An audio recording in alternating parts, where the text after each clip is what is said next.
Hey, all Scott here. If you're like me, you need coffee. Lots of it. And you probably prefer it tastes good, too. Well, let me tell you about Darren's Coffee Company at darrenscoffee.com. Darren Marion is a natural entrepreneur who decided to leave his corporate job and strike out on his own, making great coffee. And Darren's Coffee is now delivering right to your door. Darren gets his beans direct from farmers around the world. All specialty, premium grade with no filler. Hey, the man just wants everyone to have a chance to taste this great coffee. darrenscoffee.com. Use promo code Scott and you get free shipping. darrenscoffee.com.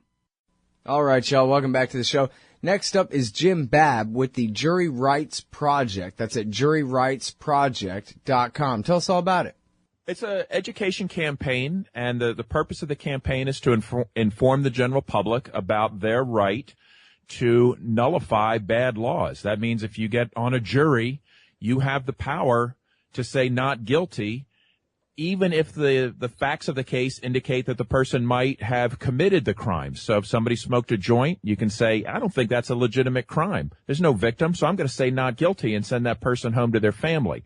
So when people exercise this right, it's called jury nullification. And it's one of the sort of the final steps that the government has to go through before they can hurt somebody, is to get through that juror. So this campaign in New York City, people can find out about it at juryrightsproject.com/NYC. We've got 6 kiosk ads that surround the courthouse in southern Manhattan, and we also have a pamphleting campaign on the sidewalk to inform people about this right.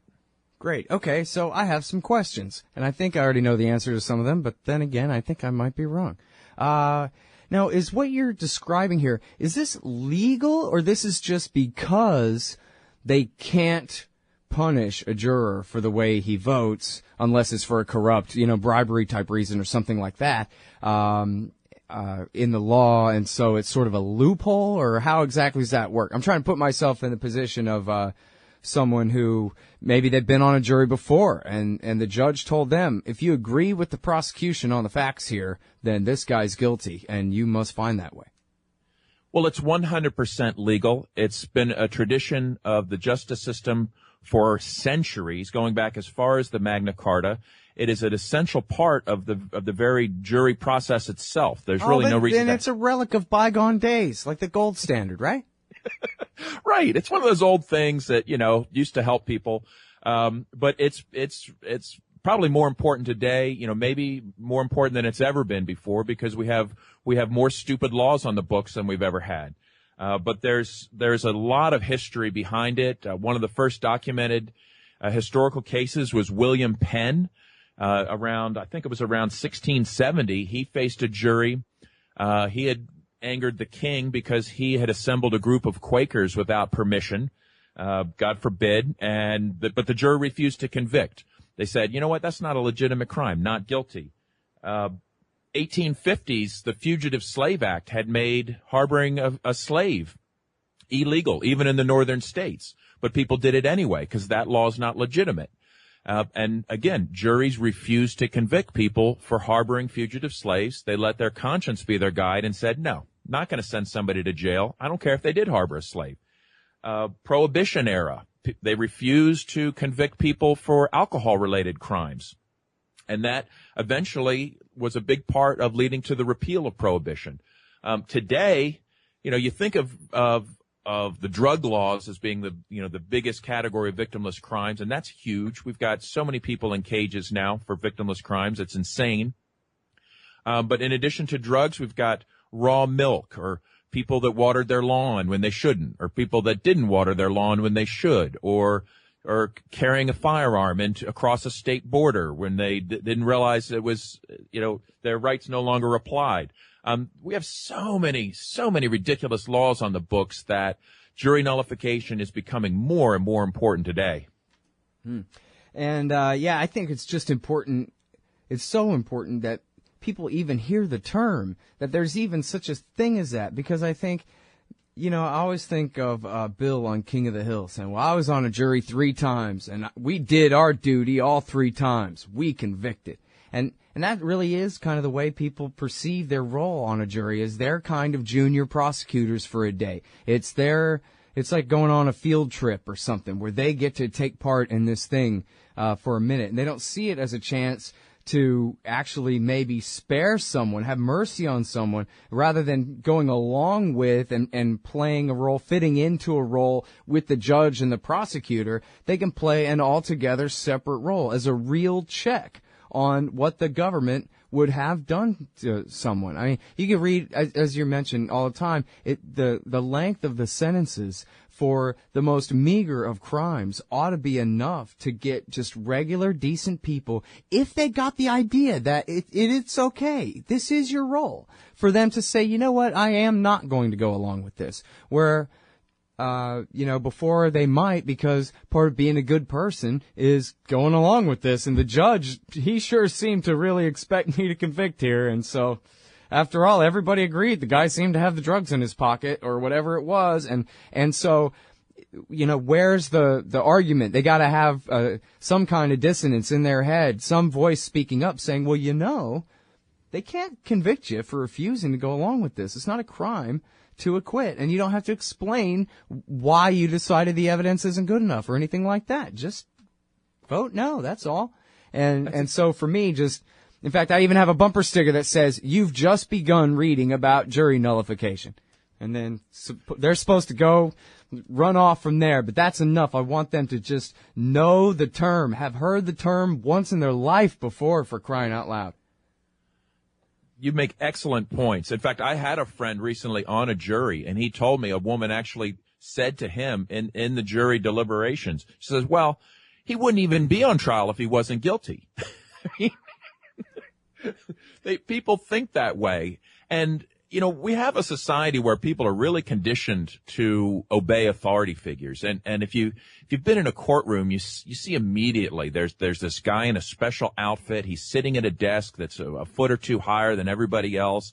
He's adorned with trappings, and there's flags, and there's a giant logo behind his head, and he's presiding over this room, and he gets a title of royalty, and everybody stands up when he comes in, and it's like, wow, who's in charge there? Well, they've structured all of that to make it look like that guy in the black dress is in charge. But the most powerful person in that room is the juror, and they don't have to take commands from anybody. And you're not supposed to check your conscience at the door. And that is basically the purpose of this campaign, is just to remind people, yeah, you're the one that's supposed to get between the government and the defendant and make sure this is fair. They often make it impossible for the jurors to even know what sentence the defendant is facing. So let's just say, a person that might be facing 30 years in jail because they had drugs or ran a website or who knows what they did. But, they say, well, gosh, if the jurors knew what we're going to do to this guy, they might not want to convict. Their conscience might wake up. So they forbid that. They'll forbid any kind of information that might get to the jury to be like, hey, this is actually a nice person, and he really didn't hurt anybody, and we want him to be in a cage for the rest of his life. And so that's why the work that we're doing is outside the courtroom, reaching out to the general public. We do it near courthouses. But we want everyone to get this idea that, look, you're going to get jury duty. You're going to get a summons at some point. It's completely normal to say, no, I don't want to go. Get me out of that. But it's a huge opportunity when you realize, first, how corrupt the U.S. justice system is, and two, what a huge opportunity you have to get somebody off the hook. Right. All right. Well, hold it right there. When we get back, we'll have more with Jim Babb about jury nullification and this great project to do something about it. They're raising funds, and they've already got a bunch of ads out next to the courthouse in New York City there. People always ask them, yeah, but what can we do? Hey, here's something you could do that could really save somebody's life. So get involved. We'll be right back. So you're a libertarian, and you don't believe the propaganda about government awesomeness you were subjected to in 4th grade. You want real history and economics. Well, learn in your car from professors you can trust with Tom Woods' Liberty Classroom. And if you join through the Liberty Classroom link at scotthorton.org, we'll make a donation to support The Scott Horton Show. Liberty Classroom, the history and economics they didn't teach you. All right, y'all, welcome back. I'm Scott Horton. I'm on the phone with Jim Babb here. And I'm real sorry again for screwing up your name and identity and all that stuff earlier. Apologize about that. I screw up sometimes. This is a very important project here, juryrightsproject.com. And it says here, I clicked the wrong tab here. One of these. It's the Jury Rights Activists Campaign to End Victimless Crimes Prosecutions in New York City in 2015. That's a great goal. It's a huge goal, but it's also a narrowly defined one. New York City's a big city, but still, it's a specific thing that you're trying to push, a specific campaign, and one that, with any kind of success, will set a benchmark and a great example for what can be done in the future along these lines. And perfect timing, and I don't know, I guess it must be a coincidence that we have the outrage over the Eric Garner grand jury no bill going on, and we have the police backlash where they're saying, well, we're now only going to arrest people when it's necessary, instead of like usual when it's our fighting age male sweeps of black neighborhoods or whatever it is their usual thing. And so all reports I've seen from far away Austin, Texas, is that the Joker and the criminal element have not taken over. Muggings have not skyrocketed, et cetera, et cetera. Everything's fine. Everything's better now. Less cops, less enforcement of offenses against ordinances. And they're sticking only to busting people for actually committing crimes against other people, that kind of thing. Well, so what a great baton to pick up and run with right here. Here's how you can keep it this way. Here's how you can tell those cops, yeah, don't bother ever going back to those unnecessary arrests because we're just not going to give you convictions on them. We're done with this. Necessary arrests only, thank you. I thought this was a free country, right? Absolutely. I mean, it's just gone on for way too long. And this particular courthouse has a history of persecuting people. Professor Julian Heichland, did pamphleting there. They were particularly cruel to him. Several years ago, he defied their orders to not pamphlet at this courthouse, and they hurt him physically. They put him in jail. They fabricated charges of jury tampering. They just went to war with Professor Heichland at this very courthouse, and he fought them, and he won, and he laid the groundwork for us to come in now and say, yeah, we do have a right to be here. You can't touch us. We're going to pamphlet. This is honest information. It's not jury tampering. We're going to be informing the public here. And that was what he won in court, was that argument that this is simple First Amendment politics here? Well, what it really came down to was the law says you're not allowed to influence in writing a juror, connected to a particular case. So because we're reaching out to the general public, this is not about a particular case. The court made that distinction and said, okay, that's fine. You can do that. You're not attempting to actually influence a particular case. Well, that's a very important decision. I don't know how binding that is anywhere else, but it's a very important example because I've heard of that a lot of times where they try to call it jury tampering. They try to outlaw it somehow. They try to make up an excuse to prevent people from teaching each other about jury rights. I know that. But, in a way, the more grumpy they get about it, the better it is for our campaign. We did a similar campaign last year in Washington, D.C., and what made it really take off was the fact that there was a trial, I think it was a murder trial, and a prosecutor says to the judge, hey, judge, we need to make sure none of these jurors saw those billboards outside. And there was a Washington Post reporter in the audience, and the Washington Post reporter's like, billboards? What? What are you talking about? So then later that week, a photograph of our billboards appeared on the front page of the Washington Post with an article. So, we kind of need them to, if they could be a little bit grumpy and help me generate some media attention, that'd be wonderful.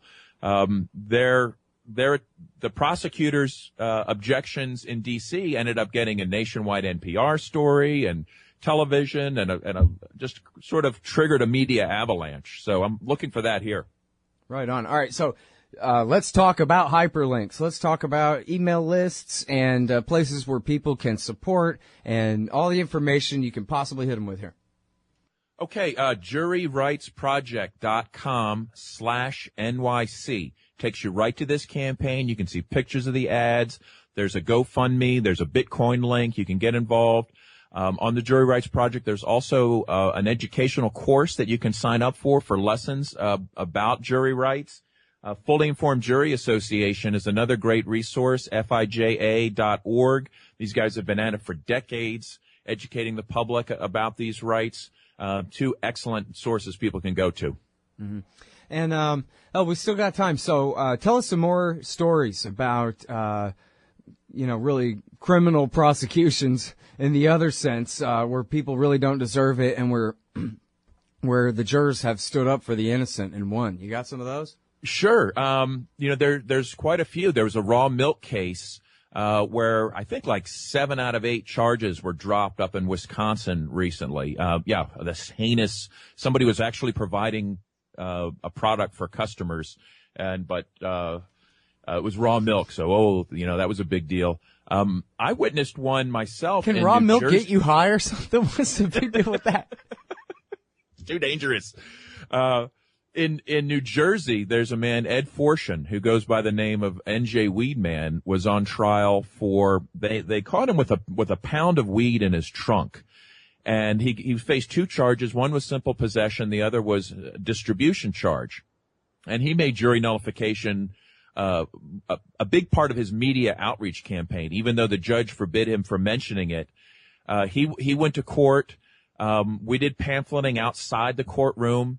There was a good volunteer effort, and jury nullification really made the news big thanks to Ed's work. That's what you need is rumors. You need rumors going around courthouses. Oh, did you hear this is the one that they're going to nullify? That kind of thing, right? But so Ed actually says to the jury, he goes, they call me NJ Weedman. Did you think I was going to have a joint? Of course, that's my personal stash. And he said, in fact, I'm eating pot brownies right now here in court. And the jury sided with him, huh? He got convicted for simple possession, which was a misdemeanor charge, which he was not concerned about. But it was what was going to possibly put him in jail for years was the distribution charge. First trial was a hung jury. They retried him, came back not guilty on distribution, despite the fact that he freely admitted to having a pound of marijuana in his trunk. That's great. Which normally would be enough to get you sent away for several years. So, was that jury nullification? I don't know. Did they just fail to make their case? I don't know. Ed seems to think it had a big role, and it's hard to deny it. There was another case in New Hampshire maybe 2 years ago where a man said, I use marijuana for religious purposes. And the jury said not guilty. So, it's happening. It's happening all the time. And you're not necessarily going to hear about it because you don't have to tell the judge why you're saying not guilty. You just sit there and say not guilty. That's all you have to do. If you feel that law is unjust, you say not guilty. If you feel that law is being misapplied, then you just say not guilty. If you don't think if you think the punishment's going to be too harsh for the crime, you say not guilty. We're thinking, feeling human beings, and we need to use our conscience when we go into that courtroom because the jury's the only one with the conscience in there. The prosecution doesn't, the judge doesn't. Everything is stacked against the defendant. Right. So see, that's the thing, man, is everybody's imagining TV where so much fairness is built into the system. In Law and Order, they're happy. This is always the start of Act 2 of every episode of Law and Order is, we had falsely concluded that it was the wrong guy. You're free to go. Now we think it's this guy. And they're perfectly happy to change their mind about who they're going at. Everything is based on getting it right, making sure we get it right. And, I grew up watching Matlock, and it just seems like, well, of course, it has to be fair, or else they wouldn't be able to get away with making it not fair. It's only when you leave TV for a minute and you get to real courthouses that it's what you talk about. We're like, no, the jurors don't even get to know what sentence the guy's even facing. They don't know whether they're sending the guy to the penitentiary for 30 years or whether he's going to get a slap on a wrist or what. They don't really, they're maybe made unaware of much of what an honest Matlockian defense might want to present to them because it's already been excluded in hearings by the judge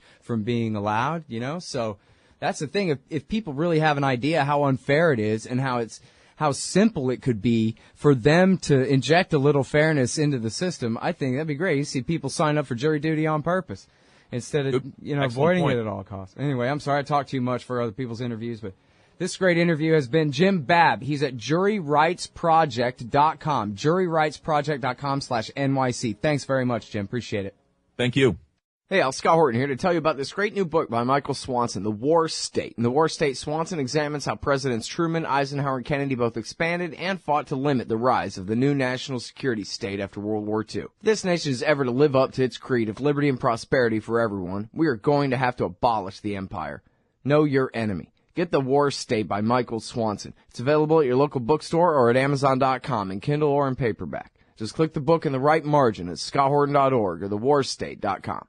Hey, y'all, Scott Horton here for WallStreetWindow.com. Mike Swanson knows his stuff. He made a killing running his own hedge fund and always gets out of the stock market before the government-generated bubbles pop, which is, by the way, what he's doing right now, selling all his stocks and betting on gold and commodities. Sign up at WallStreetWindow.com and get real-time updates from Mike on all his market moves. It's hard to know how to protect your savings and earn a good return in an economy like this. Mike Swanson can help. Follow along on paper and see for yourself. WallStreetWindow.com.